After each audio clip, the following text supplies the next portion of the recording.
Okay sir, तो finally लोकी का episode 1 release हुआ एंड इट वाज डैम। मुझे ऑब्वियसली वांडा विजन के फर्स्ट एपिसोड से तो अच्छा लगा ही, और साथ में फैल्कन विंटर सोल्जर से भी अच्छा लगा। इस एपिसोड में जो डार्क सस्पेंस क्रिएट किया गया है वो कतई जहर लगा मुझे। और लोकी, इसकी क्या बात करें, आय हाय, अपना मिसशिफ गॉड, एंटी हीरो। सबको इंतजार था लोकी को एज अ मेन कैरेक्टर देखने के लिए, क्योंकि सब जानते हैं कितना हरामी पीस रहा है ये मार्वल की दुनिया में। ब्लैक विडो के मरने से ज्यादा मुझे इसके मरने का दुख हुआ था। बट खैर छोड़ो, बात करते हैं एपिसोड 1 के बारे में डिटेल में। बट उससे पहले अगर चैनल पे फर्स्ट टाइम आ रहे हो तो अभी जाके सब्सक्राइब बटन दबा दो और मेरी गैंग का हिस्सा बन जाओ। तो लेट्स स्टार्ट। एवेंजर्स टाइम डकैती करने के लिए पास्ट में जाते हैं एवेंजर्स टावर में टेसरैक्ट लेने के लिए। बट हल्क के गुस्से की वजह से वो टेसरैक्ट मिल जाता है लोकी को, और ये फटाक से मौके का फायदा उठा के टेसरैक्ट लेके यहाँ से भाग लेता है। तो कुल मिला के सिर्फ हल्क की वजह से ही लोकी को खुद की उसकी सीरीज मिल पाई। अगर हल्क जीने की बजाय लिफ्ट से जाता तो अपन ये एपिसोड देख ही ना रहे होते।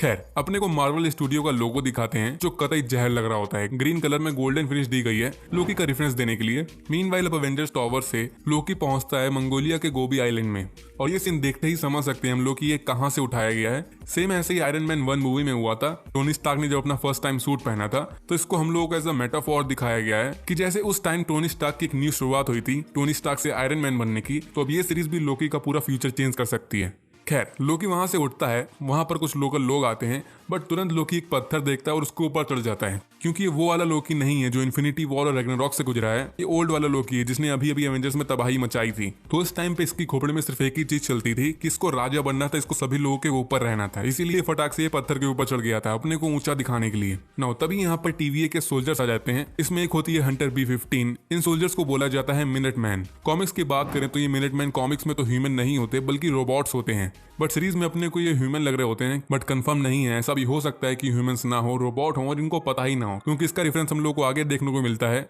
जब लोकी से पूछा जाता है कि क्या तुम रोबोट हो, तो उसको खुद पे शक होने लगता है कि क्या होगा अगर वो रोबोट है और उसको पता ही ना हो कि वो है, तो हो सकता है। खैर, ये लोग लोकी के गले में एक पट्टा बांधते हैं जिससे अब ये इनके सामने से कहीं जा नहीं सकता, और ये लोग उसको अरेस्ट करते हैं क्योंकि इनके हिसाब से लोकी ने सेक्रेट टाइमलाइन बोले तो समय रेखा के साथ छेड़छाड़ करी है। इस टाइम पे लोकी को एसगार्ड के जेल में होना चाहिए था, बट ये टेसरैक्ट लेके भाग गया था, जिससे जो समय रेखा थी, ओरिजिनल टाइमलाइन थी, वो चेंज हो गई थी। इसलिए इसको और इसके टेसरैक्ट को टीवीए में ले जाते हैं, और ये मिनट मैन इस जगह पर एक डिवाइस रखता है, इसको बोलते हैं रीसेट चार्ज। इसका काम बेसिकली ये होता है कि ये जो ओरिजिनल टाइमलाइन से हट के जो न्यू टाइमलाइन क्रिएट हो जाती है किसी वेरिएंट के द्वारा, तो ये रीसेट चार्ज उस पूरी टाइमलाइन को डिस्ट्रॉय कर देता है, उसकी पूरी एग्जिस्टेंस ही खत्म हो जाती है, मतलब उस पूरी टाइमलाइन को रीसेट कर दिया जाता है। सो अब क्वेश्चन आता है कि टीवीए क्या है। तो ये फर्स्ट एपिसोड है इसलिए पूरा कंफर्म तो नहीं बता सकते, आगे जाके कोई भी मिस्ट्री खुल सकती है। बट जितना अपने को मिस मिनट नाम की दीदी बताती हैं उसके हिसाब से ये टीवीए का मतलब होता है टाइम वेरिएंट अथॉरिटी, और अपने को मस्त एनिमेशन में एक हिस्ट्री बताते हैं। तो बहुत टाइम पहले बहुत सारे ब्रह्मांड के बीच में, मतलब मल्टीवर्स के बीच में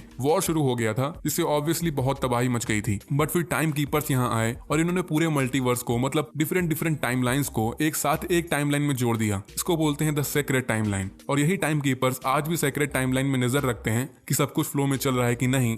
और हमें बताया जाता है कि जब भी कोई पर्सन इस सेक्रेट टाइमलाइन को तोड़ के न्यू टाइमलाइन क्रिएट करता है तो वहां बन जाता है नेक्सस इवेंट। तो अब इस नेक्सस वर्ड पर काफी मिस्ट्री है, कॉज इससे पहले हमें वांडा विजन में भी नेक्सस नेम से ही एक एडवर्टाइजमेंट दिखाया गया था, और साथ में यह भी बताया गया था कि वांडा एके स्कारलेट विच ये एक नेक्सस बीइंग है। अब इसके बारे में आगे ही पता चलेगा, बट ये कनेक्शन हो सकता है लोकी वांडा विजन के बीच में, कॉज ये बात पहले ही कंफर्म कर दी गई है कि वांडा विजन, लोकी, स्पाइडरमैन नो वे होम और doctor strange multiverse of madness, ये चारों आपस में किसी तरह कनेक्टेड होंगी। और इसी एनिमेशन में नरेटर भी बोलती है कि टाइमलाइन से छेड़छाड़ करने से मल्टीवर्स क्रिएट हो जाता है और मैडनेस फैल जाती है। तो इसने मैडनेस और मल्टीवर्स दोनों वर्ड का यूज किया, तो ये भी डायरेक्ट हिंट हो सकती है डॉक्टर स्ट्रेंज 2 के लिए। खैर, अब इसी सेक्रेट टाइमलाइन को बरकरार रखने के लिए टाइम कीपर्स बनाते हैं इस टीवीए को। इनका काम यही होता है कि सिंगल टाइमलाइन में कोई भी झोलझाम क्रिएट हो तो ये उसको देखें और उसको सही करें। तो लोकी को इसलिए टीवीए के कोर्ट में लाते हैं क्योंकि इसने समय रेखा का उल्लंघन किया था। खैर, अपने को लोकी सीरीज का टाइटल एनिमेशन दिखाते हैं और इसमें बहुत सारे लोगो होते हैं लोकी के। इससे पता चल रहा होता है कि इस सीरीज में हमें लोकी के भी बहुत अलग अलग वर्जन दिखने को मिल सकते हैं, जैसा कॉमिक्स में भी है, लाइक लेडी कोकी,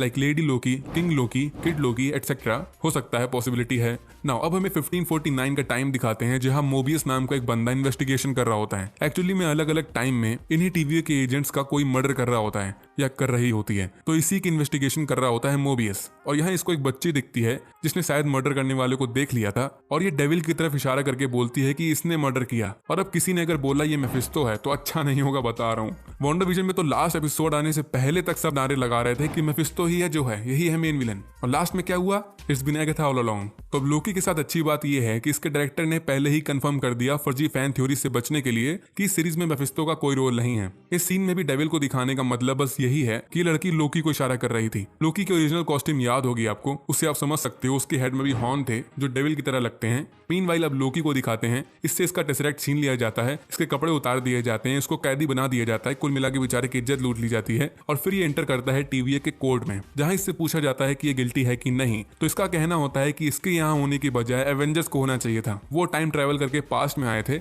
इसी वजह से लोकी को टेसरेक्ट मिल पाया था और ये भाग गया था। तो क्वेश्चन आता है कि लोकी को कैसे पता चला कि एवेंजर्स टाइम ट्रेवल कर रहे थे। तो इसका रीजन है टोनी स्टार्क का स्पेशल परफ्यूम। लोकी बोलता है कि ये उस टाइम पे 2 टोनी स्टार्क के कोलोन को स्मेल कर रहा था। हालांकि लोकी को लग रहा था कि एवेंजर्स फ्यूचर से पास्ट में इसको रोकने के लिए ही आए हैं, क्योंकि ओल्ड लोकी आपको याद होगा, मैंने बताया पहले भी कि इसकी खोपड़ी में बस एक ही बात घूमती थी, अपने को दुनिया मांगता है, इसको गॉड किंग बनना था। इसको इस टाइम पे थैनोस के मोटिव के बारे में कुछ नहीं पता था, और TVA ने एवेंजर्स के टाइम ट्रेवल के टाइम इंटरफेयर इसलिए नहीं किया था क्योंकि उनके हिसाब से ऐसा होना ही था, मुकद्दर था उनका। वो जो कर रहे थे वो सेक्रेट टाइमलाइन के हिसाब से एकदम सही था, मतलब उनको फ्यूचर से पास्ट में जाना ही था, इसीलिए TVA ने उसमें इंटरफेयर नहीं किया था। खैर यहाँ पर लोकी अपनी पावर्स यूज करने का ट्राई करता है, बट अब पता चलता है कि TVA कोई मामूली चीज नहीं है, यहाँ पर कोई भी जादुई शक्तियां काम नहीं करती। और इसका एक एग्जांपल और भी दिखाया गया है, वो टेसरेक्ट, वो पहले बहुत चमचमा रहा होता है, बट जैसे ही उसको TVA के अंदर लाते हैं तो वो चमचमाना कम कर देता है, उसकी पावर्स यहाँ डाउन हो जाती हैं, या शायद बोल सकते हो खत्म हो जाती हैं। खैर लोकी को इसके गुनाह के लिए सजा दी जाने वाली ही होती है, बट उससे पहले वही मोबियस आके इसको अपने साथ ले जाता है इससे बातचीत करने के लिए, और अपने को फर्स्ट टाइम TVA का माहौल दिखाते हैं जो बहुत खतरनाक लग रहा होता है। दूर दूर तक इन्फिनिट नंबर तक सिर्फ बिल्डिंग से ही दिख रही होती है, और लोकी बोलता है कि ये जगह नाइटमेयर है, और नाइटमेयर भी नाम सुना सुना होगा, ये भी एक मार्वल सुपर विलेन है, इसके बारे में भी रूमर्स फैल रहे थे वांडाविजन के टाइम। बट मोबियस यहाँ बोलता है कि नाइटमेयर एक पूरा अलग डिपार्टमेंट है, तो शायद अपने को नाइटमेयर एज अ विलन दिख सकता है, कोई गारंटी नहीं है, मार्वल वाले शायद टॉन्ट भी मार रहे होंगे। खैर अब मोबियस लोकी को लेके टाइम थिएटर के अंदर जाता है, बट इससे पहले मोबियस एक हथियार ले लेता है, क्योंकि ये गॉड ऑफ मिस्चीफ के साथ अंदर जाने वाला होता है, तो बिल्कुल रिस्क नहीं लेने का। और ये जो इंटेरोगेशन होती है वो बहुत जहर थी। मोबियस लोकी को उसके सारे कारनामे दिखाता है, इसके पास एक टेप होता है जिसमें लोकी की पूरी टाइमलाइन होती है, मतलब इसकी पूरी हिस्ट्री, पास्ट, फ्यूचर सब होता है, और ये लोकी से इसी के बारे में काफी कठिन कठिन क्वेश्चंस पूछता है। लाइक ये पूछता है कि क्या तुमको लोगों को मारने में मजा आता है, कमजोरों को तड़पाने में मजा आता है, और ये सबकी क्लिप्स भी दिखा रहा होता है लोकी को। और इस टाइम पे लोकी को घंटा फर्क नहीं पड़ता, जिसके हिसाब से गॉड है, लिबरेटर है, इसको कोई फर्क नहीं पड़ता कितने भी लोग मरे। और फिर हमको दिखाया जाता है DB कूपर वाला इवेंट। अब जिनको नहीं पता तो बताता हूँ, ये इवेंट एक रियल लाइफ इवेंट है, ये अमेरिका की एक अनसॉल्व्ड मिस्ट्री है। 1971 में एक बंदा था DB कूपर नाम का, ये एक प्लेन को अकेला हाईजैक करता है, ये बता के कि इसकी ब्रीफ केस में एक बॉम्ब है, और किसी को हर्ट ना करने के बदले ये $2 लाख मांगता है और एक पैराशूट मांगता है, और फिर प्लेन से कूद जाता है। और फिर आज तक किसी को ये पता नहीं चला कि ये DB कूपर कौन था, और प्लेन से जंप करने के बाद ये कहाँ गया, किसी को कुछ भी नहीं पता इसके बारे में। तो अब इसी रियल लाइफ मिस्ट्री का फुल फायदा उठाया मार्वल वालों ने, और लोकी को एज अ DB कूपर बना दिया कि यही वो बंदा था जो उस प्लेन में DB कूपर नेम से था, और प्लेन से जंप करने के बाद ये बाइफ्रॉस्ट का यूज करके एसगार्ड वापस चला गया था, इसीलिए आज तक किसी को DB कूपर के बारे में पता ही नहीं चला। मस्त जोक था ये। खैर अब स्टोरी इमोशनल हो जाती है, कॉज मोबियस अब लोकी को उसकी माँ की डेथ दिखाता है, जो फिलहाल इस टाइम वाले लोकी के लिए फ्यूचर होता है, मतलब अभी तक इसकी माँ मरी नहीं होती। तो अपनी माँ को सामने मरते हुए देख के इसका दिल टूट जाता है, और तभी यहाँ पर हंटर B-15 आती है मोबियस को बताने के लिए कि इनकी एक और टीम पे अटैक हुआ उसी डेविल सीरियल किलर के द्वारा, और सब मर गए। बट जब ये वापस रूम में जाता है तो लोकी वहां से गायब होता है, क्योंकि लोकी ठहरा शरारतों का देव था, तो इसने पहले ही चालाकी से मोबियस की पॉकेट से वो डिवाइस चुरा लिया था जिससे ये लोग उसको कंट्रोल कर रहे थे। हम स्लो मोशन में भी देख सकते हैं इस चीज को। तो उस डिवाइस का यूज करके लोकी टाइम थिएटर से भाग जाता है और उसी बंदे के पास जाता है जिसके पास टेसरेक्ट छोड़ा था इसने, और वो मासूम बंदा हंसी खुशी इसको टेसरेक्ट दे भी देता है। बट ड्रॉर में लोकी देखता है कि इसमें इन्फिनिटी स्टोन्स पड़े होते हैं, और ये लोग इनको एज अ पेपर वेट की तरह यूज कर रहे थे। तो अब ये देख के ऑब्वियसली लोकी की दुनिया इधर उधर हो जाती है, क्योंकि अभी तक ये इन्फिनिटी स्टोन्स ही थे मार्वल में जो थे, मतलब इनकी ही वजह से टोनी और नताशा ने आत्महत्या कर ली थी और स्टीव रॉजर बुढ़ा हो गया था। बट TVA के अंदर इन स्टोन्स की कोई जतीश नहीं है, ये कंकड़ों की तरह पड़े होते हैं। अब सोचो हेल से थैनोस ये देख रहा होगा जिसने पूरी जिंदगी बिता दी थी इन स्टोन्स को इकट्ठा करने में, तो क्या रिएक्शन होगा उसका। और साथ में हेवन में टोनी स्टार्क भी रो रहा होगा।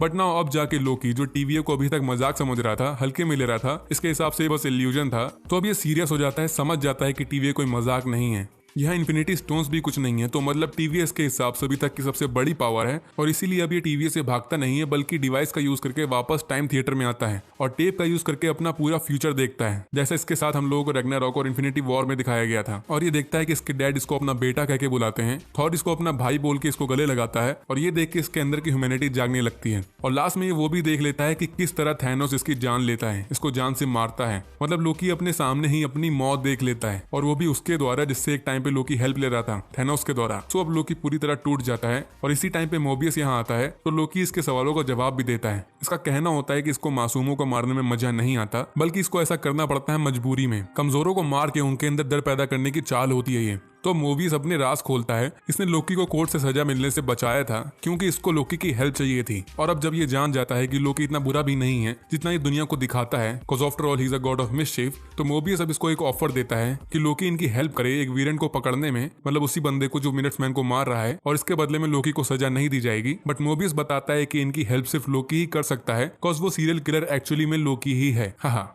और यहाँ से टाइम दिखाते हैं 1858 का, जहाँ पर वही सीरियल किलर होता है। मोबियस के हिसाब से दूसरी टाइमलाइन का लोकी ही है ये। सो ये और मिनटमैन्स को मारता है और मिनट्समैन का वही रीसेट चार्ज उठा के यहाँ से चला जाता है। तो अब रूमर्स अभी से आने लगे हैं कि ये जो सीक्रेट आइडेंटिटी वाला सीरियल किलर है वो लोकी तो है बट ये एक्चुअली में लेडी लोकी है। मतलब यहाँ अगर लोकी वर्सेस लोकी होगा तो इतना फील नहीं आएगा, but Loki versus lady Loki होगा तो आए हाय। लेकिन कंफर्म नहीं है, ये नेक्स्ट वीक पता चलेगा। बट अब उस किलर के पास वो रीसेट चार्ज है जो काफी पावरफुल डिवाइस है, पूरी टाइमलाइन डिस्ट्रॉय कर देता है वो। तो आगे कुछ बड़ा कांड हो सकता है। खैर एपिसोड 1 में बस इतना ही था और अपने थॉट्स मुझे कमेंट बॉक्स में बताना इस एपिसोड को लेके। सो वेट करो नेक्स्ट एपिसोड का, और ये वीडियो अगर पसंद आई हो तो बिना शर्माए सब्सक्राइब भी कर देना। तो मिलते हैं नेक्स्ट वीडियो में।